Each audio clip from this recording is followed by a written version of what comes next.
آج کل کے دور میں جو حالات ہیں، جو ہمارے ہندوستان کے حالات ہیں، ہر مسلمان جانیے اور سیکھیے کہ جو ہمارا آرٹیکل ہے، دستور ہے، اس کے اندر کیا لکھا ہوا ہے۔ اور میں نے اپنی زندگی میں دیکھا ہے، چھوٹی سی زندگی کے اندر، کہ جو لوگ قانون جانتے ہیں نا، پولیس بھی ان سے ڈرتی ہے۔ آپ قانون سے بات کیجئے، پولیس ڈر جائے گی۔ میں نے دیکھا ہے کہ معمولی انسان ہے، قانون جانتا ہے، پولیس دوسروں کو پکڑ کے لے جا رہی ہے، اس انسان کو نہیں پکڑ رہی ہے۔ کیوں؟ اس لیے کوئی انسان قانون جانتا ہے، وہ پولیس کو قانون سے بات کرے گا۔ تو اگر آپ قانون سے بات کریں گے نا، قانون جانیں گے، تو آپ جو ہے بہت کچھ کر سکتے ہیں۔ مسلمانوں کو قانون ہی پتہ نہیں، اور حالات تو ایسے ہیں کہ آج قانون پڑھنے کی سب ضرورت ہے ہم کو اور آپ کو۔ دیکھیے ہمارا جو قانون ہے، اس کا میں 2 دفعہ آپ کو بتانا چاہتا ہوں، جو آپ ہمیشہ یاد رکھ لیجیے۔ آرٹیکل نمبر 25 اور آرٹیکل نمبر 29، یہ 2 بہت ہی اہم ہیں، اور آپ جو ہے یاد رکھ لیجیے۔ 25 کے اندر کیا ہے کہ ہندوستان کے اندر جتنے بھی سارے لوگ ہیں، ان تمام کو مذہب کی آزادی ہے۔ آج ہندوستان کے اندر مذہب آزاد نہیں ہے۔ آج جو ہے کیسا ہے کہ جس کی لاٹھی اس کی بھینس، یہ کہی جا رہی ہے کہ لوگوں کو ہمارا مذہب ماننا پڑے گا۔ اگر ہندوستان کے اندر رہنا ہے تو ہمارا مذہب مانو، نہیں تو ہم تمہارے کو نکال دیں گے، نہیں تو ہم تم کو دیش دروہ قرار دے کر کے گولی سے بھون دیں گے، ایسا بول رہے ہیں، ہندوستان سے نکل جاؤ۔ اسی طرح سے دفعہ نمبر 29 کے اندر کیا ہے کہ ہندوستان کے اندر نسل ہے، مذہب ہے، کئی طرح کے نسل والے لوگ ہیں، کئی طرح کے مذہب کو ماننے والے لوگ ہیں، کئی طرح کے ذات اور برادری والے لوگ ہیں، نیچ ذات والے، اونچلی ذات والے، یہ جتنے بھی سارے لوگ ہیں، کسی میں کوئی فرق نہیں ہے۔ یہ ڈاکٹر امبیڈکر صاحب نے دنیا کو دیکھا تھا۔ وہ جب اسکول میں گئے تھے، نچلے ذات کے تھے، ان کو اکیلے اسکول کے باہر گیٹ کے اوپر بیٹھا دیتے تھے، اور جتنے بھی بڑے لوگ تھے سب اندر رہتے تھے، لیکن پھر بھی انہوں نے ہار نہیں مانی اور پوری دنیا میں تعلیم حاصل کر کے آئے۔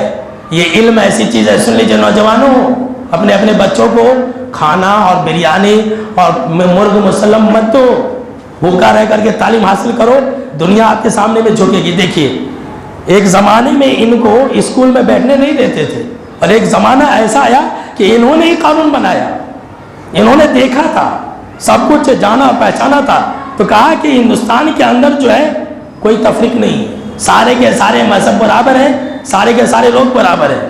اب جو ہے کوشش یہی ہے کہ اس آرٹیکلز کو ختم کر دیا جائے، اور جو غلامی کا سلسلہ تھا پہلے کہ اونچی ذات والے بادشاہ، نیچی ذات والے غلامی، پھر سے اس کو لانے کی کوشش کی جا رہی ہے۔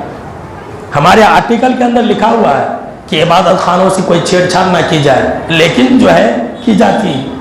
اب دیکھ لیجئے ابھی جو فیصلہ ہوا، ججوں نے یہ مانا کہ بھائی وہاں مسجد ہی تھی، میر باقی نے 15ویں صدی کے اندر مسجد بنائی تھی، سب کچھ فیصلہ دینے کے بعد کیا کہا، لیکن کیا ہے کہ میجورٹی کا مسئلہ ہے، وہاں مندر بننا چاہیے، ہو گیا، فیصلہ دے دیا، وہ بھی یہی فیصلہ ہے۔ تو آنے والے دور میں کیا ہے، یہ جو ہمارا آئین ہے، دستور ہے، اسی کو بدلنے کی کوشش کی جا رہی ہے، اور اگر یہ بدل گیا نا تو یہ مسلمان نہیں رہیں گے ہندوستان کے اندر۔ اللہ نہ کرے، اللہ نہ کرے، اللہ نہ کرے ایسا دن آئے، اللہ ہماری اور آپ کی اور ہندوستان کی اور دنیا کے تمام مسلمانوں کی جان مال کی اللہ حفاظت فرمائے، آمین۔ اگر یہ دفعہ وغیرہ ہٹ گیا اور یہ جو دستور ہے اگر اس کو ہٹا دیا گیا تو ٹھیک برما کی طرح ہندوستان کی حالت ہو جائے گی۔ یہ جو آپ کی دکان ہے نا، مکان ہے، جو گھر ہے، یہ آپ کی نہیں رہیں گے۔ تو ہماری کوشش ہونی چاہیے کہ ہم اور آپ جو ہے اپنے دستور کو جانیں، اور یہ صرف مسلمانوں کے لیے خطرہ نہیں ہے، ہمارے ہندوستان کے لوگ نہیں سمجھ رہے، ہمارے ہندوستان کے لوگ نہیں سمجھ رہے، یہ پورے ہندوستان کے لوگوں کو بہت بڑا خطرہ ہے، چیلنج ہے۔ پھر انگریزوں جیسا دور آ جائے گا کہ ایک دور ایسا آنے والا ہے کہ ہندوستان کے لوگوں کو پھر غلام بنایا جائے گا، پھر غلام بنایا جائے گا، پھر جو ہے وہ اونچی ذات والے لوگ جو ہے نیچی ذات والے لوگوں کے اوپر حکومت کریں گے۔ ہمارا جو دستور ہے سب کو 5 حق دیتا ہے، سن لیجیے، یاد رکھ لیجیے، سب کو، ہندوستان کا جتنا بھی انسان ہے 5 حق سب کو دیتا ہے، اور ایک حق ہے 6 حق سمجھ لیجیے۔ پہلا حق یہ ہے دستور کے اندر کہ ہندوستان کا ہر شہری برابر ہے، اونچ نیچ نہیں ہے، سارے کے سارے لوگ برابر ہیں، یہ پہلا حق ہے، سیکھیے اس کو۔ دوسرا حق کیا ہے، ہندوستان کا ہر انسان آزاد ہے، ہر انسان کو حق ہے وہ جو ہے کچھ بھی بولے، کچھ بھی لکھے۔